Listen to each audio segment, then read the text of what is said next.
Bismillahirrahmanirrahim.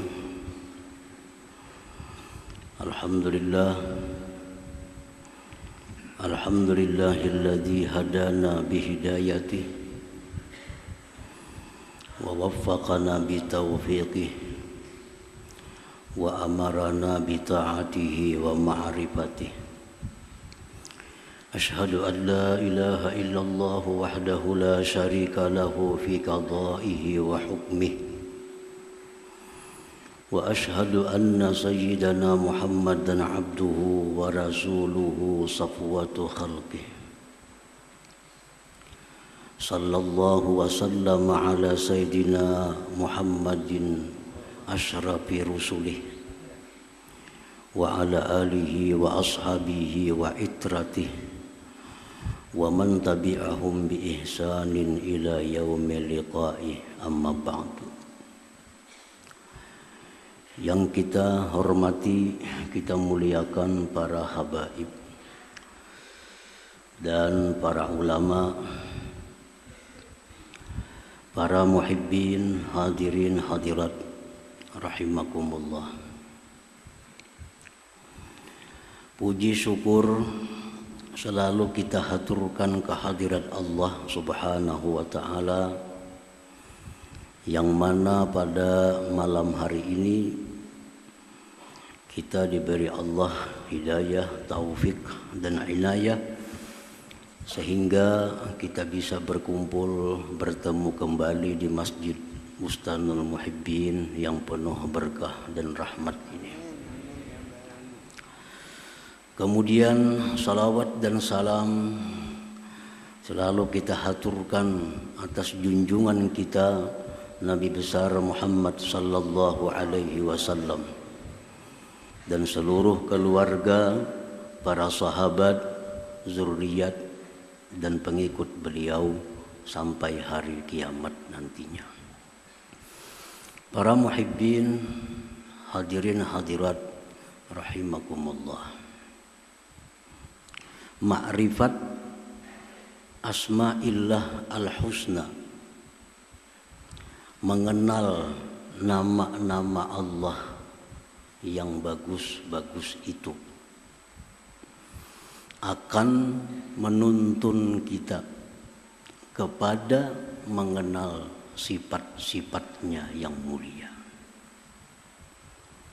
Karena nama-nama itu menunjukkan kepada sifatnya. Dan mengenal sifat-sifat Allah yang mulia itu akan membawa kita kepada ma'rifat zatnya yang maha mulia. Karena sifat itu menunjukkan kepada zat. Nah, ma'rifatullah, mengenal Allah di dalam hidup ini merupakan suatu impian. Suatu impian bagi orang-orang yang mempunyai akal yang sihat, akal yang selamat. Allah Subhanahu wa ta'ala berfirman, "Wa ma khalaqtul jinna wal ins illa liya'budun." Artinya tidak aku ciptakan jin dan manusia melainkan liya'budun, liya'rifun, untuk mengenal aku. Nah, jadi manusia yang punya akal baik, manusia yang punya akal sehat, mereka ingin sekali ma'rifatullah, mengenal Allah Subhanahu wa ta'ala. Nah, para muhibbin, hadirin hadirat rahimakumullah. Di dalam hal makrifat kepada Allah ini, manusia ada terbagi tiga. Pertama, kelompok yang disebut dengan la aqla lahum, manusia yang tidak ada akal baginya. Arti manusia cuma tidak ada akal. Nah, manusia seperti ini mereka hanya kenal kepada makhluk.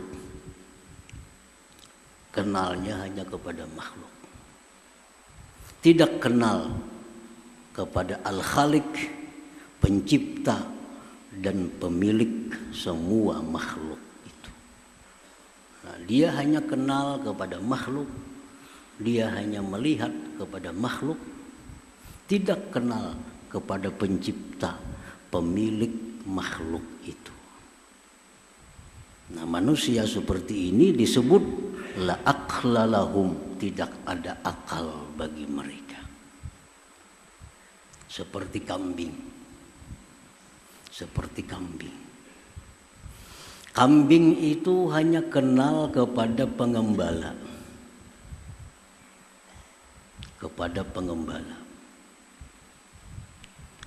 Tidak kenal kepada pemilik kambing. Tidak kenal kepada pemiliknya. Kambing hanya kenal kepada orang-orang yang memberi makannya. Tapi kambing kada kenal kepada yang ampunnya.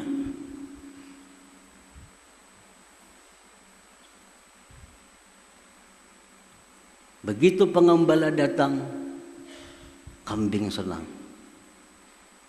Kambing berparak, kambing mendekat kepada si pengembala. Karena ini datang membawa rumput. Datang pemiliknya pakai mobil, baju jas, bungas orangnya. Kada hira-hiran kambingnya. Kada hira-hiran. Dikawai, kada hira-hiran, bahkan berjauh. Padahal ini ampunnya kambing.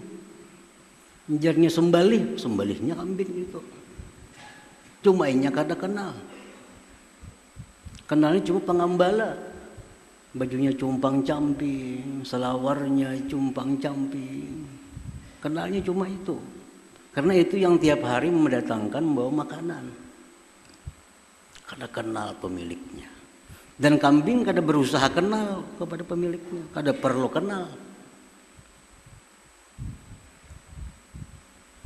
Nah, itulah manusia yang hanya kenal kepada makhluk. Tidak kenal dan tidak ingin kenal kepada Al-Khaliq, kepada pencipta. Itulah aqla lahum, tidak ada akal seperti kambing tadi. Muhibbin hadirin hadirat yang dimuliakan Allah. Manusia yang tidak ada akal ini keinginannya cuma dekat dengan makhluk. Keinginannya cuma dekat dengan makhluk. Keinginannya diperhatikan makhluk. Keinginannya jinak dengan makhluk. Kalaupun dia beribadah, sembahyang, bersedekah, tapi tujuannya agar dipuji oleh makhluk, agar makhluk simpati kepadanya, agar dipilih oleh makhluk. Andai kata calon misalnya, andai kata dia beribadah, karena dia hanya makhluk tahunya. Walaupun beribadah, tujuannya agar dipuji makhluk, dekat dengan makhluk, disayang oleh makhluk, dipuji oleh makhluk. Nah, manusia-manusia seperti ini di akhirat nantinya akan banyak mendapat kesulitan-kesulitan. Di akhirat akan banyak mengalami kesengsaraan karena dia tidak kenal kepada Al-Khaliq, kepada pencipta alam semesta ini. Nah, muhibbin hadirin hadirat yang dimuliakan Allah. Nah, kelompok yang kedua. Kelompok yang kedua ini disebut lahum aklun sakim. Baginya ada akal, tapi akalnya sakit. Ada akal, tapi kada sihat akalnya. Akalnya kada sihat. Orang kada sihat ini menyutih manis yang sepahit. Orang kada sihat. Ini akal ada, tapi kada sihat.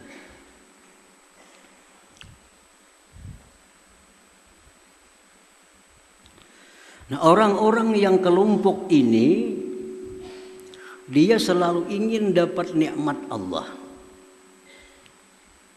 ingin dapat perlindungan Allah, ingin mati ke surga, ingin banyak dapat bidadari, tapi tidak ada hasrat di dalam hatinya untuk mengenal Allah Subhanahu wa Ta'ala. Kada ada tujuan, kada ada minat dalam hati untuk mengenal Allah. Yang penting dapat nikmat, dapat kebahagiaan, dapat kesenangan dari Allah, dipelihara Allah daripada bala bencana, rezeki diluaskan Allah. Perkara siapa Allah kada perlu tahu. Kada perlu tahu. Nah, ini orang berakal, cuma akalnya sakit.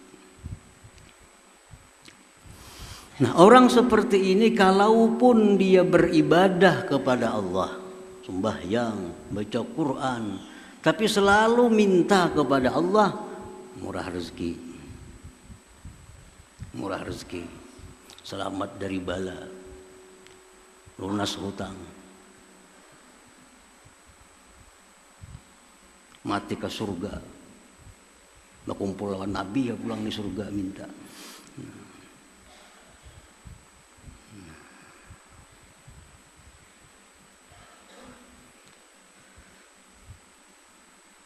Nah, hadirin hadirat yang dimuliakan Allah.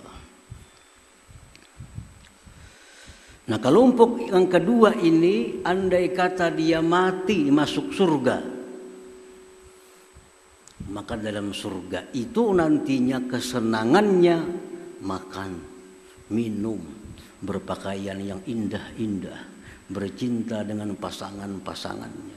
Itulah kesenangannya di dalam surga. Ini kelompok yang kedua. Nah, kelompok yang ketiga disebut lahum aklun salim. Tadi sakim, ada ini salim. Orang yang bagi mereka itu akal yang selamat, akal yang sehat. Nah, siapa kelompok manusia yang berakal sehat itu? Itulah kelompok orang-orang yang ingin kenal dengan Allah Subhanahu wa Ta'ala, yang ingin dekat dengan Allah, yang ingin jinak dengan Allah. Mereka ingin apabila mendapat suatu nikmat, bukan hanya melihat pengantar nikmat, tetapi ingat kepada yang memberi dan pengirim nikmat itu, Allah Subhanahu wa Ta'ala. Nah, inilah orang yang punya akal sehat. Selalu ingin tahu, ingin kenal siapa yang selama ini memberi aku rezeki, siapa yang selama ini yang menghidupkan aku, siapa yang selama ini memberikan keamanan, kelapangan kepada aku. Siapa itu? Nah, dia mencari, ingin kenal kepada orangnya. Nah, ini orang yang disebut aklun salim, punya akal yang sehat. Hadirin hadirat yang dimuliakan Allah. Tiap hari kita dikirimi orang baras tiap hari. Bertahun-tahun sudah. Tiap hari dikirimi baras, iwak secukupnya.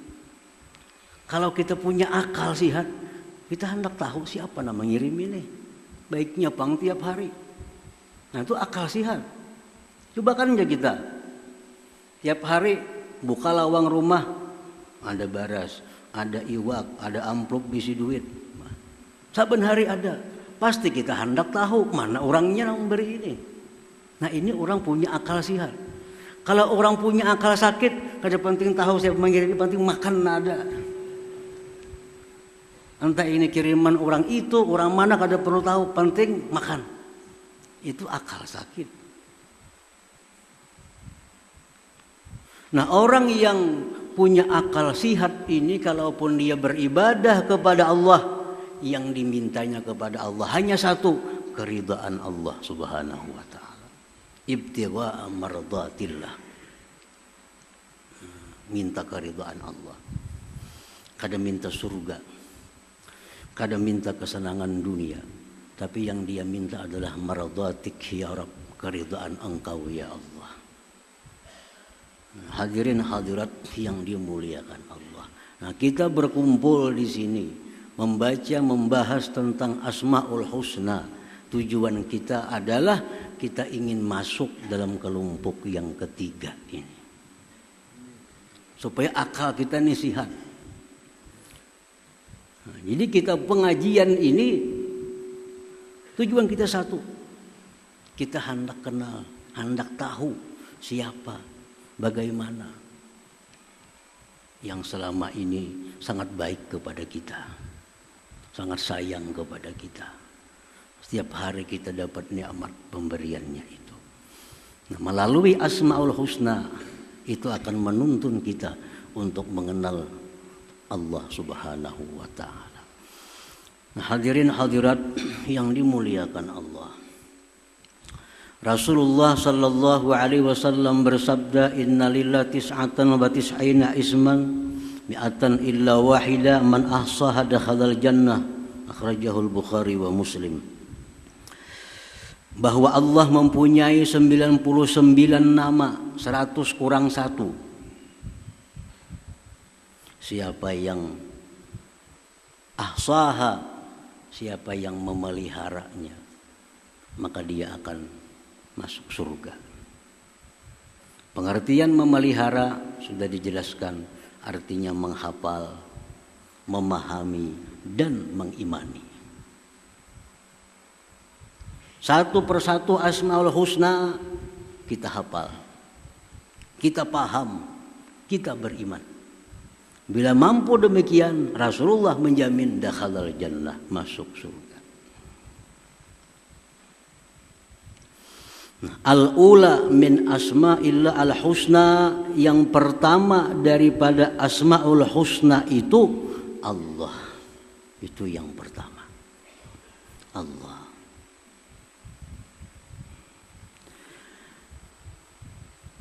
Qala al-Imam al-Ghazali rahimahullah, bahwa ismun lil mawjudil haq al-jami' li sifatil ilahiyah al-man'uti bi nu'utir rububiyah al-mutafarridi bil wujudil hakiki.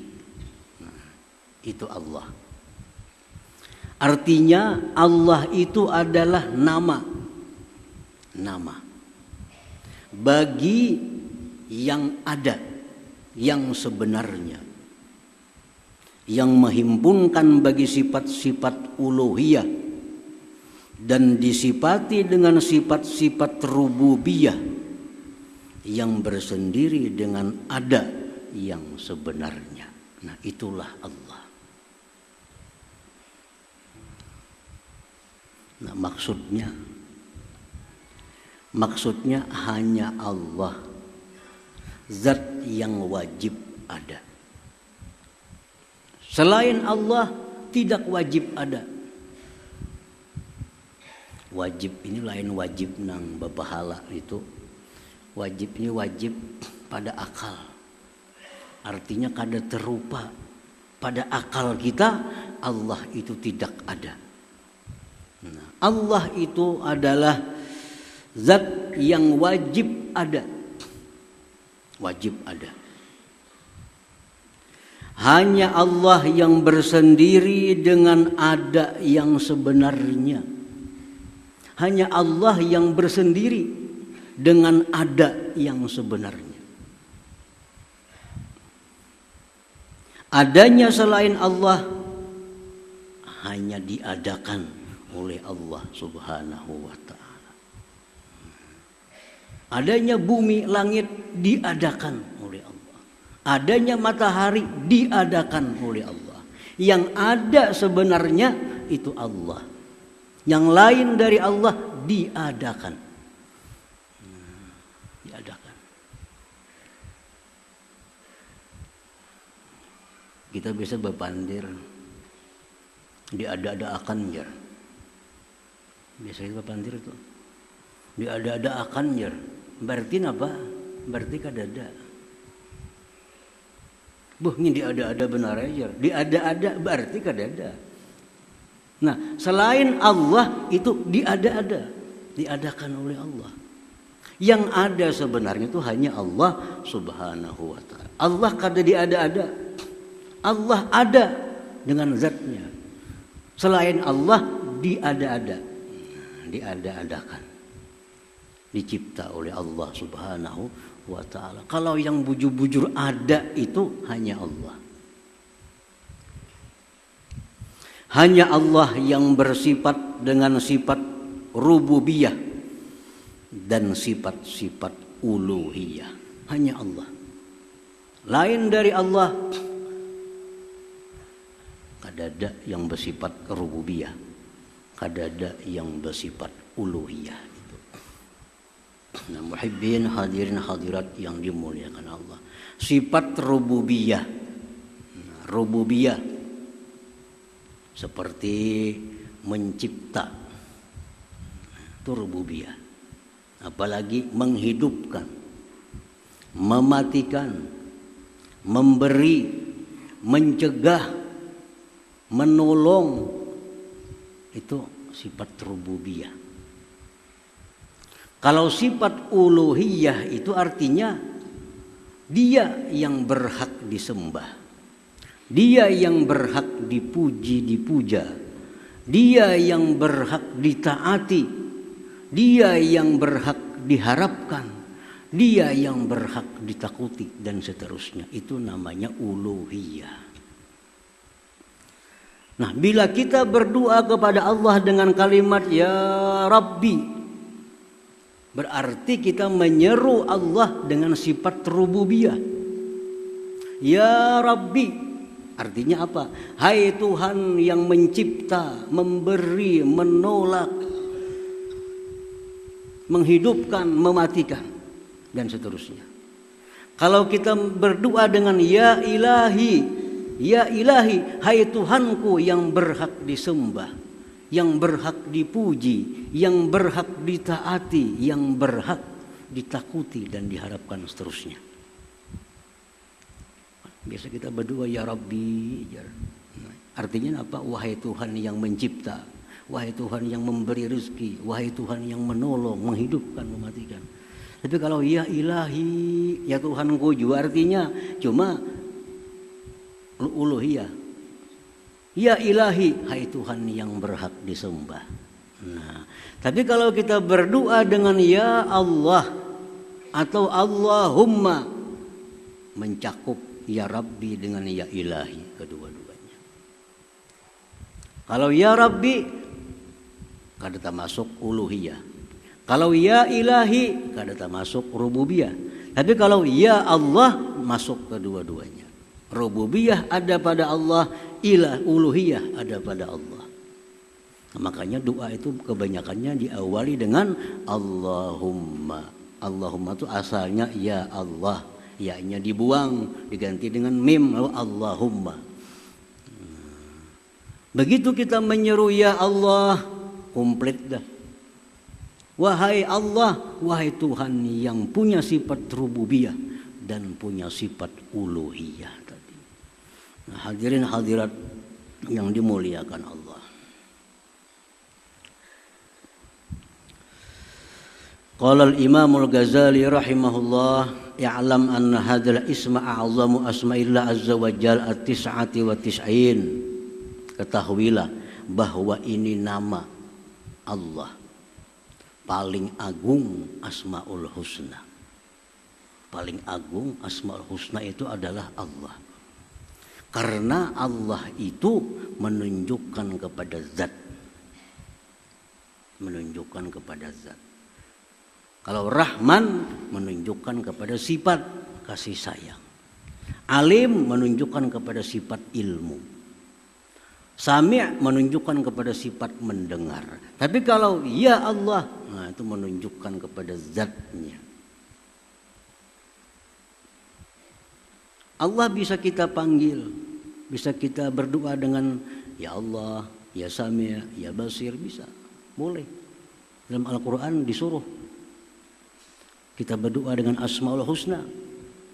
Tapi yang paling utama Allah. Kayak orang manusia, namanya adalah umpamanya Syukran. Nah, Syukran itu nama yang menunjukkan kepada zat. Nah, si Syukran ini orangnya alim. Dikiau tuan guru. Dikiau tuan guru. Syukran ini harat jo betukangan, dikiau tukang. Syukran ini harat jo melukis, dikiau pelukis. Nah, kita bisa memanggil Syukran, Syukran, manggil zatnya berarti. Kalau tuan guru, manggil sifatnya. Pelukis, manggil sifatnya. Nah, demikian Allah. Kalau kita panggil ya Allah, berarti kita menyeru zatnya. Makanya Allah pasti berdahulu, ya Allah, ya Sami', nah, ya Mujib, pasti Allah berdahulu. Zatnya dulu, hanya ada sifat-sifatnya itu.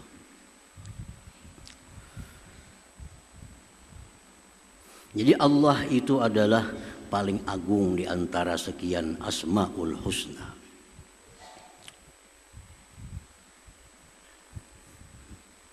Jadi sudah kita hafal Allah, sudah kita paham bahwa Allah itu adalah nama bagi zat yang wajib ada, yang bersifat dengan rububiyah dan uluhiyah. Itulah Allah. Paham sudah kita, Allah itu sekalinya itu zat yang wajib ada, yang bersifat dengan rububiyah dan uluhiyah. Nah, apabila kita sudah paham bahwa hanya Allah yang ada sebenarnya, bersifat rububiyah, uluhiyah, paham, beriman. Nah, kita beriman bahwa Allah itu demikian. Nah, kalau kita beriman Allah itu demikian, apa kelakuan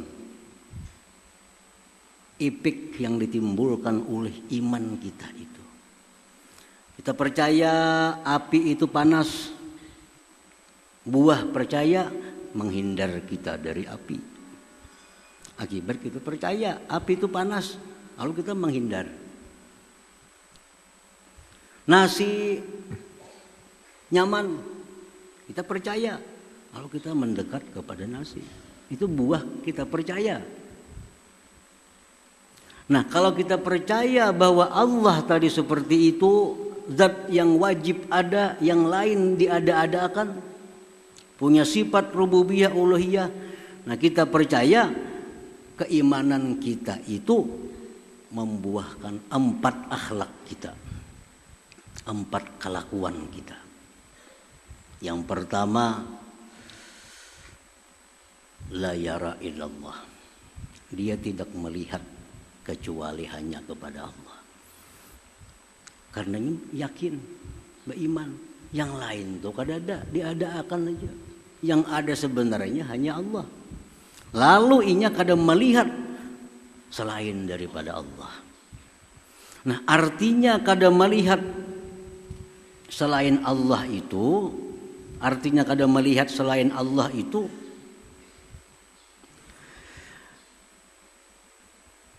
apabila dia melihat sesuatu, dia ingat kepada Allah sebagai zat yang mencipta dan mengadakannya. Nah, itu artinya. Dia tidak melihat selain Allah. Artinya kalau dia melihat sesuatu, dia ingat bahwa sesuatu itu diadakan oleh Allah Subhanahu wa taala. Melihat apakah? Dalam hatinya diadakan oleh Allah. Melihat burung diadakan oleh Allah. Melihat gunung diadakan. Apapun yang dilihatnya, hatinya berkata diadakan oleh Allah. Karena dia sudah beriman bahwa Allah zat yang wajib ada, yang lain diadakan.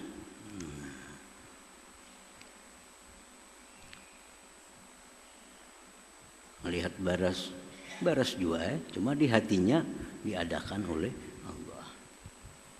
Jangan baras padahal Tuhan. Ini pas makan Tuhan. Baras iya baras, cuma dalam hati kita diadakan oleh Allah. Melihat iwak juga, tapi dalam hati diadakan oleh Allah. Nah itu artinya dia tidak melihat kecuali kepada Allah. Akibat beriman dengan nama Allah tadi. Satu itu. Yang kedua, dia tidak menoleh kecuali kepada Allah. Dia tidak menoleh kepada selain Allah. Nah, artinya apa? Kadang menoleh kepada selain Allah, dia tidak mencari penilaian makhluk. Tidak mencari pujian makhluk. Dalam setiap perilakunya, dalam setiap tingkah lakunya. Dia tidak peduli celaan orang yang mencela selama dia berada di jalan yang diridhai oleh Allah Subhanahu wa taala. Nah, ini namanya tidak menoleh kepada selain Allah. Biar aja orang mencela, yang penting Tuhan kadang mencela aku. Kadang-kadang kita ada dihadapkan masalah. Kalau ini kita perbuat, orang kada ketuju, tapi Allah ketuju. Ambil nang Allah ketuju. Kalau kita beriman dengan nama Allah itu. Nah, dia tidak menoleh kepada Allah. Kalau aku makai ini, padahal orang kada baik, tapi Allah madahkan baik, ambil nang ampun Allah itu. Kalau aku makai ini, orang samuan baik madahkan aku, tapi Allah kada ketuju, ambil nang ampun Allah itu. Nah, itu artinya kadang menoleh kepada selain Allah. Yang ketiga dan keempat, dia tidak mengharap dan tidak takut kecuali hanya kepada Allah. Nah, tidak mengharap dan tidak takut hanya kepada Allah. Artinya dia tidak beribadah melainkan hanya mengharap ridha Allah. Dan dia tidak menjauhi maksiat melainkan semata-mata takut kepada Allah Subhanahu wa taala. Bila 4 hal itu ada dalam diri kita, kita ngarannya, kita ini namanya al-mu'min. Bismillah, orang yang beriman dengan nama Allah itu.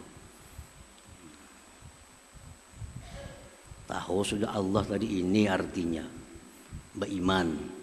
Bila kita beriman dengan nama Allah tadi, kita kadang melihat sesuatu kecuali Allah. Artinya kita melihat apapun, kita ingat itu diadakan oleh Allah. Yang kedua, yang kita cari itu adalah perhatian Allah. Yang kita cari penilaian Allah. Orang mencela kada jadi soal selama Allah memuji aku. Nah, kedua itu. Yang ketiga, beribadah tidak ada yang diharap selain ridha Allah. Menjauhi maksiat semata-mata karena takut kepada Allah Subhanahu wa taala. 4 hal itu buah keimanan kita kepada Asmaul Husna yang pertama, Allah itu. Nah, hadirin hadirat yang dimuliakan Allah. Kemudian zikrullah bilafzil jalalah. Kita berzikir dengan lafaz Allah. Allah, Allah, Allah, Allah. Ini ada 2 pendapat ulama. Satu pendapat ulama yang mengatakan tidak ada zikir dengan lapas Allah Allah. Tidak ada. Yang ada diajarkan Rasulullah, la ilaha illallah, alhamdulillah, subhanallah, astagfirullah. Kalau Allah Allah tidak ada. Bid'ah. Ini kelompoknya Ibnu Taimiyah dan seumpamanya. Kada jadi masalah. Ini ulama-ulama juga. Kan ulama ini pewaris Nabi. Ulama pewaris Nabi. Nangaran pewaris ini kada sama dapat.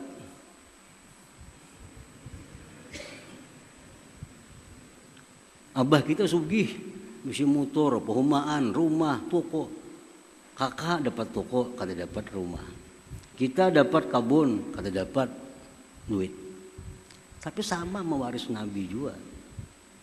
Jadi perbedaan para ulama itu kadang perlu dipersoalkan. Yang penting nama kita hendak umpati. Semuaan ya ampun Nabi juga. Semuaan ampun Nabi. Yang waris Nabi. Nah kelompok ini mengatakan tidak ada zikir Allah Allah. Kalau hendak berzikir la ilaha illallah. Lebih baik karena itu diajarkan oleh Nabi langsung. Nah pendapat yang kedua, ada itu zikir Allah Allah. Ada. Bahkan Imam Abul Abbas Al-Mursi, ini gurunya pengarang hikam, berkata, liyakun zikruka Allah Allah, fa inna hadzal isma sultanul asma. Hendaklah zikir engkau itu Allah Allah Allah, karena itu merupakan rajanya Asmaul Husna. Abul Abbas Al-Mursi ulama juga, pewaris Nabi juga. Kalau empat ulama yang pertama kada perlu berzikir Allah Allah. Kalau empat kelompok ulama yang ini ya, boleh kita berzikir dengan Allah Allah itu. Nah, berapa mestinya zikir Allah Allah ini? Sehari kada ditentukan. Makin banyak makin bagus. Apa manfaatnya kalau kita berzikir Allah Allah Allah untuk mewujudkan yang empat hal tadi? Supaya kita kadang melihat sesuatu melainkan Allah, kadang menoleh kepada selain Allah, tidak takut, tidak berharap kecuali Allah. Kalau hendak dapat itu, banyaknya berzikir Allah Allah Allah.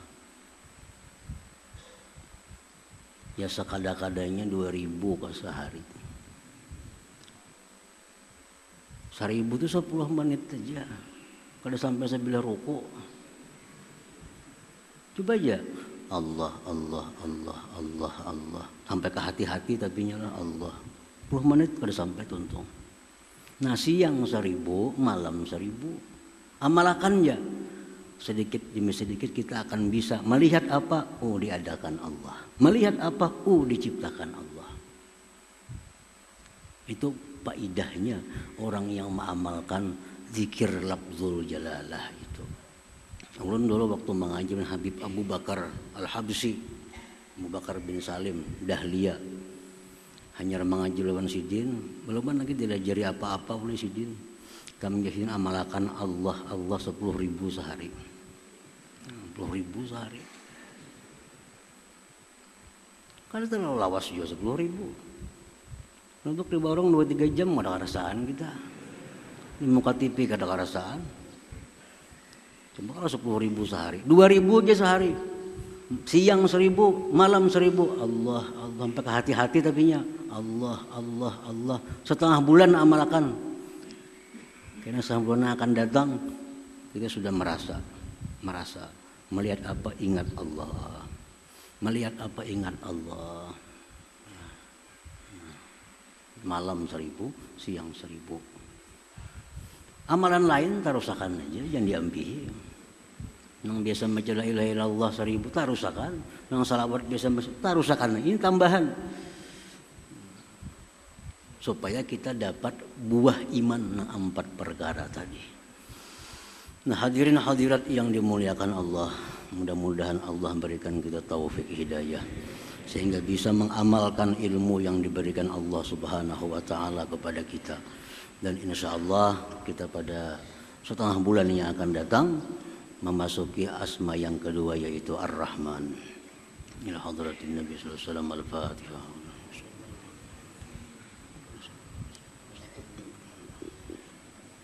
Bismillahirrahmanirrahim. Alhamdulillahirabbil alamin wassalatu wassalamu ala asyrofil anbiya'i wal mursalin wa ala alihi washabihi ajmain. Allahumma inna nas'aluka al-'afiyata wal 'afiyata daimah fid dini wad dunya wal akhirah. Allahumma shalli ala sayyidina salatan tunjina biha min jamil ahwali wal afat wa taqdi lana biha min jamil hajat wa takhunna bihi sayyi'at wa tawna biha ala darajat wa tuballighuna biha sallallahu min khair fil hayati wa ba'dal mamat. Allahumma inna nas'aluka al-huda wat tuqa wal 'afata wal ghina. Allahumma inna nas'aluka at-taubat wat taufiq wa hidayah wa istiqamah wal husnul khatimah. Allahumma sa'alaka abduka nabiyyuka Muhammadin sallallahu alaihi wasallam. Wastajaka abduka nabiyyuka Muhammadin sallallahu alaihi wasallam. Wa antal muslimin wa laqbalak wa la haula wa la quwwata illa billahil aliyyil azim. Allahumma rabbana hab lana min azwajina wa dhurriyyatina qurrata a'yun waj'alna lil muttaqina imama. Rabbana taqabbal minna innaka antas samiul 'alim innaka antat tawwabur rahim. Rabbana atina fid dunya hasanah wa fil akhirati hasanah wa qina adzabannar. Sallallahu ala sayyidina Muhammadin wa ala alihi washabihi wasallam. Walhamdulillahi rabbil alamin. Ya yarjuna minhu syafa'atan sallu alaihi sallimu taslima. Allahumma salli wa sallim wa barik alaihi.